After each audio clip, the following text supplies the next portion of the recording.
O Vitrine Brasil mergulha nas águas de Fernando de Noronha, arquipélago brasileiro do estado de Pernambuco. É muito lindo aqui, a gente está assim, chocado. Te leva até o Parque Estadual do Jalapão, no Tocantins. Você vai conhecer um jeito novo de pensar a relação entre meio ambiente e a produção econômica na Bacia do Araguaia. São Paulo não para de crescer e não é de hoje que a metrópole mais populosa do país explora espaços debaixo da terra. Tem túnel embaixo do quartel da rota. Esses túneis aqui eram conhecidos famosamente por ser contra a emboscada. Uma horta no subsolo de um edifício. Pimenta biquinho, dedo de moça, sálvia, manjericão. Toda essa horta aqui é o resultado de um projeto de reciclagem que começou lá em 2015. E um bar no subterrâneo do Teatro Municipal. O Vitrine Brasil está no ar. É fantástico, São Paulo precisa disso. A gente vai conhecer a São Paulo debaixo da terra. Nem sonhava, nem imaginava. E a entrada é pela lateral do teatro. Explorar novos lugares. É um bar que funciona aqui embaixo, que abriu recentemente, já tem até fila para entrar, olha aí. Você imaginou que ia ter um lugar embaixo do Teatro Municipal? Não, nem passou pela cabeça, é muito legal, né? Eu sou especialista em planejamento urbano e acho sensacional a ideia de reocupar o centro. E principalmente reocupar o centro com movimentos de público diverso, como é esse bar, que traz um público de consumo para o centro. Acho que é isso que vai fazer a diferença no centro da cidade. Aqui foi batizado de Bar dos Arcos, por conta dessa estrutura aqui, que está de pé por causa da massa feita de conchas. Toda essa estrutura aqui embaixo do Teatro Municipal tem mais de 100 anos. São as fundações do teatro, né? Eu sou arquiteta, imagina, eu entrei e já enlouqueci, né? Eu acho que o lugar é belíssimo. A construção de 1911, a engenharia da época não era nem de cimento, aqui é areia, gordura de baleia e concha que juntam essas pedras. Me impressiona é o fato de eles não poderem colocar nenhum prego na parede, porque o prédio é inteiramente tombado e ao mesmo tempo eles conseguirem dar um lugar tão sofisticado, tão aconchegante. Hoje em dia a gente usa viga e pilar. Esse formato de arco ele tem uma resistência maior. Então, certamente, tá vendo? Ele é mais largo e esse formato ele resiste mais ao peso. Você acredita nessa história que aqui tem fantasma, essas coisas? Não, não é uma coisa que eu acredito muito não, em fantasma. O lugar é lindo, né? É meio místico, né, essas coisas. O ambiente proporciona isso. Quando estava tendo a reforma aqui para virar o Bar dos Arcos, o pessoal não queria muito trabalhar de noite aqui, não. Eu acho que os fantasmas já ficaram... Já se acostumaram com a gente, tá achando isso aqui mais animado.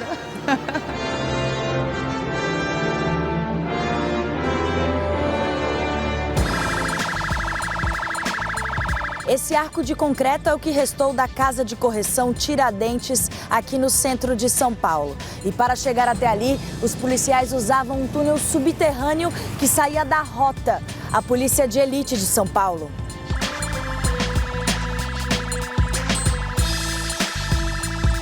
Vai levar a gente para conhecer a Rota hoje, esse túnel secreto? Esses túneis aqui eram conhecidos famosamente por ser contra a emboscada.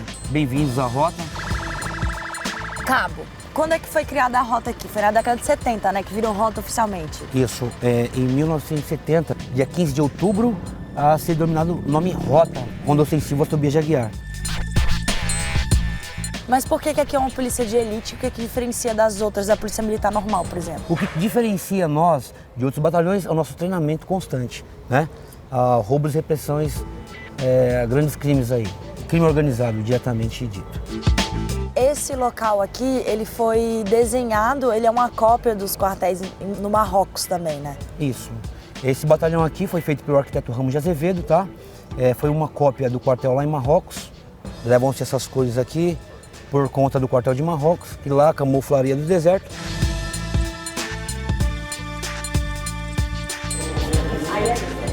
O pessoal aqui era muita campanha de guerra que tinha em São Paulo. Esses túneis aqui eram conhecidos famosamente por ser contra a emboscada ou deslocamento da tropa. Como era um batalhão que tinha muita campanha de guerra, se fechassem, cercassem o batalhão, as tropas saíam pelos túneis aqui, né?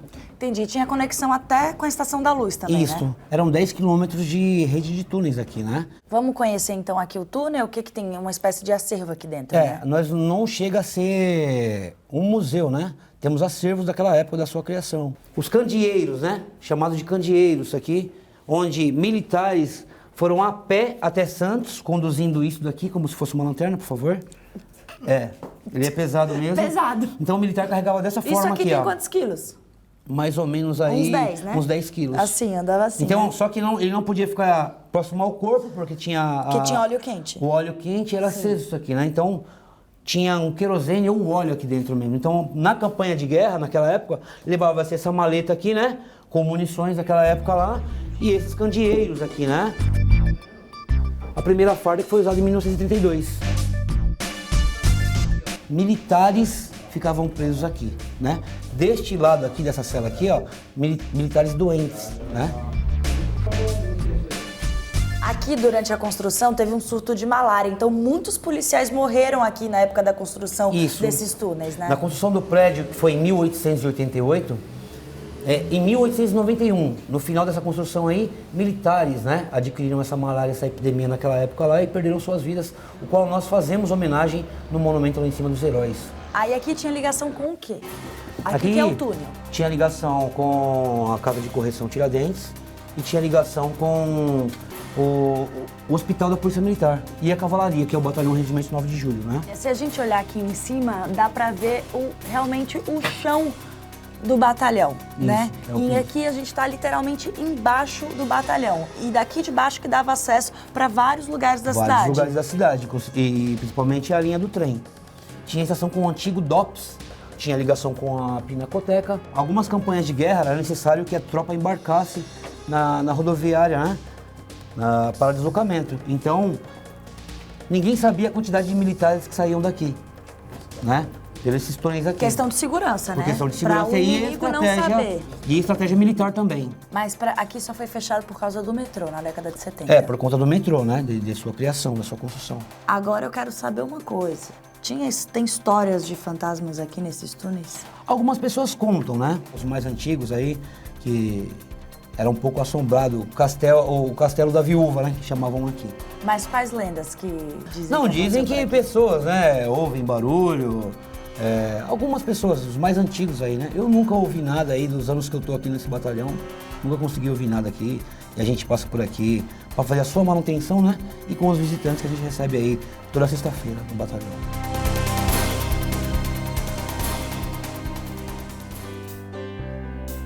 O lugar que era para ser uma garagem somente, você conseguiu transformar em algo sustentável. Unindo o esforço das empresas que estão aqui dentro do edifício, com a ajuda dos proprietários, porque o proprietário do empreendimento ele tem que se engajar, ele tem que acreditar que o projeto de gestão de resíduos, de sustentabilidade, ele vai trazer também um retorno econômico até para o próprio empreendimento. E aqui a gente consegue ver tudo selecionado, tudo dividido. Sim, aqui a gente já recebe os sacos conforme a cor do resíduo, do tipo de resíduo. O vermelho é plástico, o azul é papel e papelão.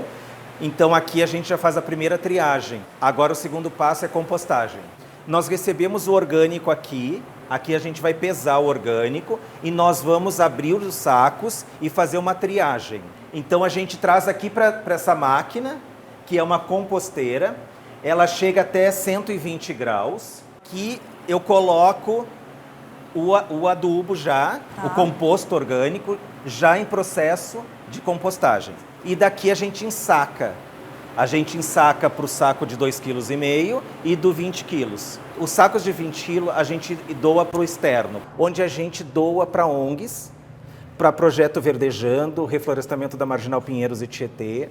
E o saco de 2,5 kg vai lá para o lado da horta, para o pessoal do condomínio poder pegar, colocar no seu carro e levar para casa. Antes dessa iniciativa, apenas 2 a 3% do lixo gerado por esse prédio era reciclado. E agora esse número chega a mais de 50%. O grande desafio aqui embaixo é que as plantas, elas precisam de muita luz. Precisam de então, luz. aqui vocês conseguiram adaptar uma forma delas receberem a luz, delas crescerem, ficarem bonitas. Olha como é que tá esse verde. E essas lâmpadas são lâmpadas especiais, então elas têm cores, então eu tenho o branco, o violeta e o rosa, que elas ajudam na fotossíntese da planta. Então a gente tenta reproduzir aqui a rotação, né? Então a gente tem 12 horas de dia e 12 horas de noite aqui.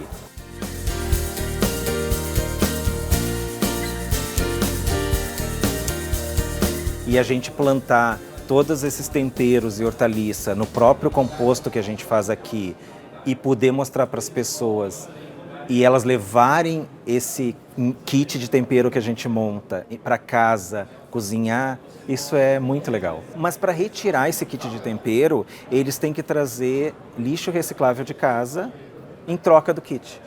Um projeto de educação ambiental.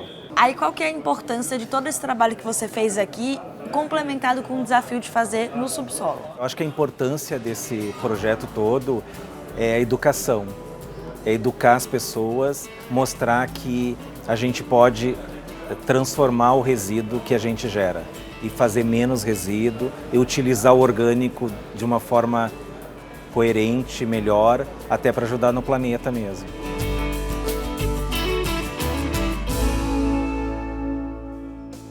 Daqui a pouco, a Praia do Sancho, em Fernando de Noronha. Mas como foi que descobriram esse paraíso aqui no meio desse oceano todinho? Noronha, Noronha.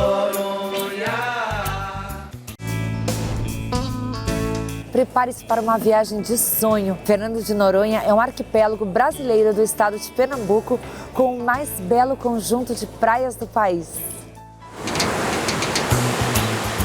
Fernando de Noronha é o lugar ideal para contemplar a natureza, tem fauna e flora preservada e paisagens extraordinárias. Bom, começar a falar de Fernando de Noronha pela praia mais bonita do mundo é essencial. E existem duas maneiras para chegar lá, mas nós vamos na mais emocionante. Simbora! Logo quando entramos no Sancho, que fica no Parque Nacional Marinho da ilha, nos deparamos com 320 metros de caminhada por uma ponte totalmente sustentável. E no meio do caminho, uma parada. Por sinal, é impossível não visitar Noronha e não tirar foto com os famosos cartões postais da ilha. Aqui, o Morro dos Irmãos é conhecido não só pela beleza, mas por inúmeras histórias e lendas. Mas isso eu conto numa próxima vez.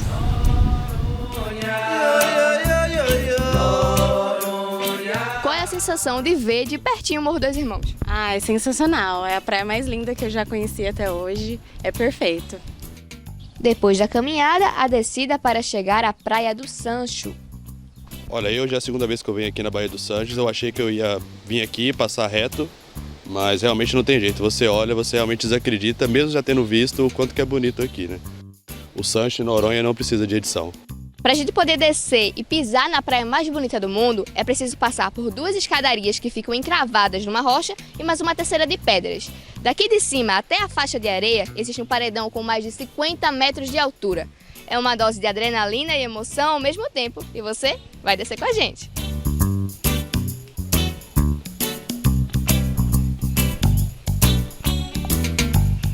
E quem já desceu, gostou do que sentiu. Para descer a escada. Não, foi tranquilo, descer a escada é tranquilo, só que não é para todo mundo, né? Tem que ter um pouquinho de preparo físico e um pouquinho de malícia para superar essa escada aí. É cansativo, um pouco assustador para quem tem medo de lagartixa, essas coisas, mas só isso. Bom, na verdade é a segunda vez que eu tô descendo essa escada, mas a emoção sempre é a mesma, porque são 50 metros de altura e é sempre muito estreito.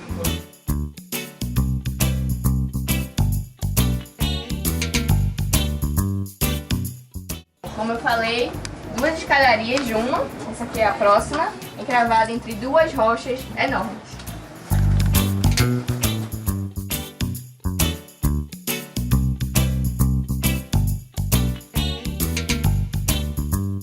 E e depois de se estreitar para passar entre as pedras e pelos 185 degraus, todo o fôlego é retomado com uma paisagem incrível. Animais exóticos e água cristalina são elementos essenciais que fazem o Sancho ser único. É muito lindo aqui, a gente está assim, chocado, como é uma beleza tão linda que está tão perto da gente, muita gente nem conhece, faz questão mais de viajar para o exterior, né? E, todo mundo tem que vir conhecer aqui, porque é lindo e eu estou muito empolgada para ir mergulhar. Maravilhosa, vi vários peixes de várias cores, foi fantástico, indescritível. Não é à toa que a Baía do Sancho é considerada 4 vezes a praia mais bonita do mundo e também não é à toa que Noronha é também considerada a Esmeralda do Atlântico e o Caribe nordestino, não é mesmo? A beleza é encantadora até para aqueles que guiam turistas todos os dias. Sempre, todo dia que eu entro nesse mar, eu tenho uma surpresa diferente. É o que faz a gente estar todo dia aí mergulhando e curtindo esse fundo do mar. Extraordinário. O céu azul e o mar em tons esverdeados deixam bem claro que Noronha é realmente o paraíso. Mas como foi que descobriram esse paraíso aqui no meio desse oceano todinho?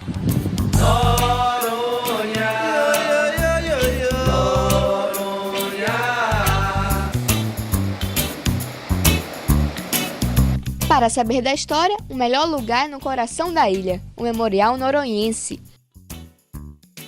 Inaugurado em 1998, localizado na Vila dos Remédios, parte histórica do arquipélago, o memorial proporciona uma viagem no tempo. O local onde abriga as histórias de Fernando de Noronha, o Memorial Noronhense, homenageia um personagem muito importante para a ilha, Américo Vespúcio. Ele foi um dos participantes da segunda expedição exploratória, né, de Portugal para o Brasil. Né? E aí o Américo Vespucci, ele veio num barco chamado Capitânia e como todos os grandes navegadores daquela época que estava desbravando o sul do Atlântico, sabia que 3 graus abaixo da linha do Equador existia um lugar o qual poderia se utilizar em caso de emergência. Então ele, com a tripulação, se direcionou para o que um dia viria a ser chamado de Fernando de Noronha. E ao término, ele vem dizendo, é uma verdadeira ilha maravilhosa. A região do Jalapão, no estado de Tocantins, é chamada de Deserto das Águas. Além do cultivo do capim-dourado, a região encanta pelas serras e paisagens de cerrado.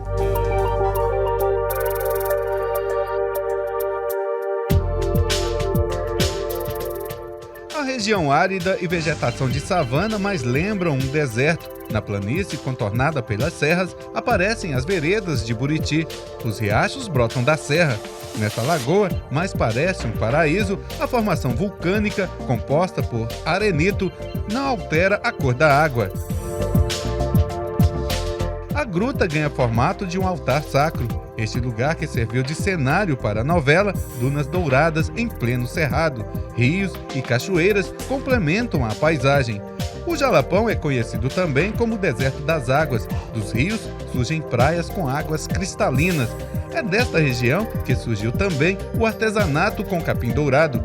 Desde meados dos anos 20, a arte de confecção é passada de geração em geração. O brilho dourado do vegetal, que só pode ser encontrado na região, chama a atenção.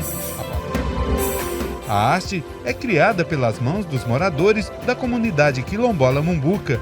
A joia do capim-dourado é a principal fonte de renda do vilarejo. Eles já faziam de forma simples lá na comunidade e nós contratamos um design e onde ele começou a estar verificando o que poderia estar fazendo de melhor para o mercado. Um artigo raro e disputado nos grandes centros, mas que pode ser encontrado com facilidade nas feiras livres e no comércio aqui de Palmas. A escolha é a parte mais difícil no momento da compra. Foi através do capim-dourado que o deserto do Jalapão se tornou conhecido no mundo todo. Tem muita boa aceitação, tanto para os turistas como o pessoal da cidade que traz os turistas para nós também. No comércio, há lojas que têm entre as peças do capim-dourado o principal produto. Ele também está entre os artigos de luxo em lojas de grife. E nas agências de viagens, o brilho dourado das peças com capim dourado também é um dos principais atrativos no momento de fechar o pacote para visitar a região.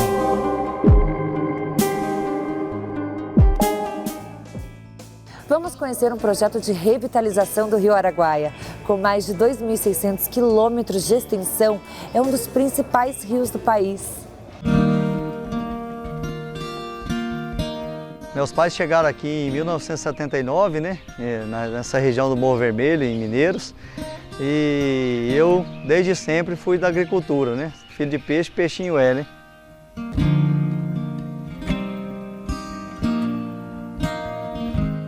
Em 1973 eu conheci o Araguaia. Eu vim para passar um final de semana e aqui eu fiquei. Nunca mais fui embora. Minha fonte de vida, minha fonte de energia. O Araguaia me emociona sempre que eu falo dele, porque eu sou apaixonada. Ele para mim é minha vida. Eu só vivo em Aruanã pelo Araguaia. Senão eu já teria mudado daqui para algum outro lugar.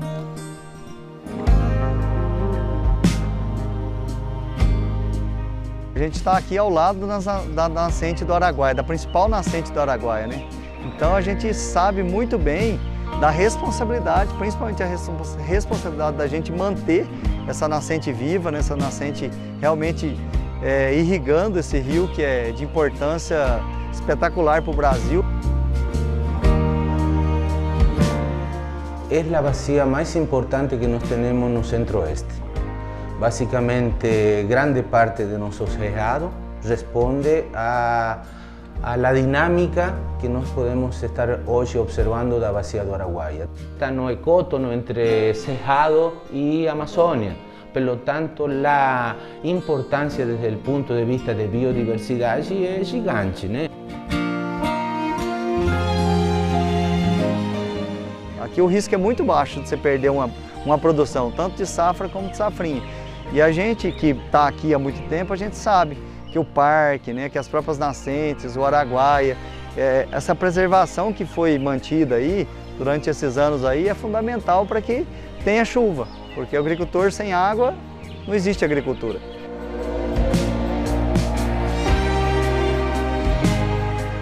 O Araguaia, para nós ribeirinhos, ele representa muito. Sem ele, quem somos nós? Ele nos dá o dia a dia, nos dá o dinheiro para sobreviver, ele nos dá o peixe para a gente comer.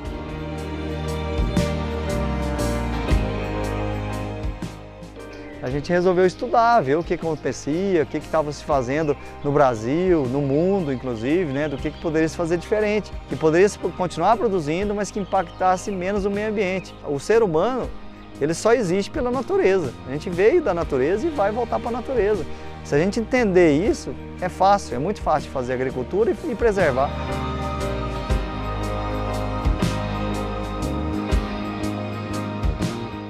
Do Araguaia antes, você estourava cardume, você não precisava nem de pescar. Você com a lanterna na canoa, ele enchia sua canoa de peixe. Hoje é rede para todo lado, sabe? É pinda para todo lado. Então nada chega, vai muito longe com tanta destruição. Tem muitos sistemas fluviais na Ásia, na Europa, na mesma América, que às vezes estão bem mais complicados que o Araguaia, mas eles têm séculos, por não dizer milênios de ocupação. No Araguaia temos 40 anos de ocupação. O Araguaia já foi um rio quase completamente navegável, mas se encontra hoje em estágio avançado de assoreamento e enfrenta cheias e secas cada vez mais severas, o que afeta a sua biodiversidade e gera impactos econômicos e sociais. Por meio do engajamento das comunidades e unindo inovação em recomposição florestal, conservação de solo e água e enfrentamento das mudanças climáticas, o programa Juntos pelo Araguaia vai revitalizar essa bacia fundamental para todo o Brasil, nos estados de Mato Grosso e Goiás. É o maior projeto de restauração ambiental do Brasil e um dos maiores do mundo, numa parceria inédita entre dois estados, o governo federal e o Instituto Espinhaço, responsável pela idealização conceitual da proposta. Para nós aqui da região, para todos os produtores da região, a gente tem orgulho de falar do Araguaia, porque realmente é como se fosse um filho nosso. A gente está gestando ele aqui, ele nasceu e ele está levando vida, onde ele passa. Eu amo esse rio que me viu criança, nas suas águas cantei alegria, nas suas praias brinquei minha infância, nas brancas areias escrevi poesia. Não é lindo? Então, eu amo o Araguaia de alma mesmo, de dentro para fora.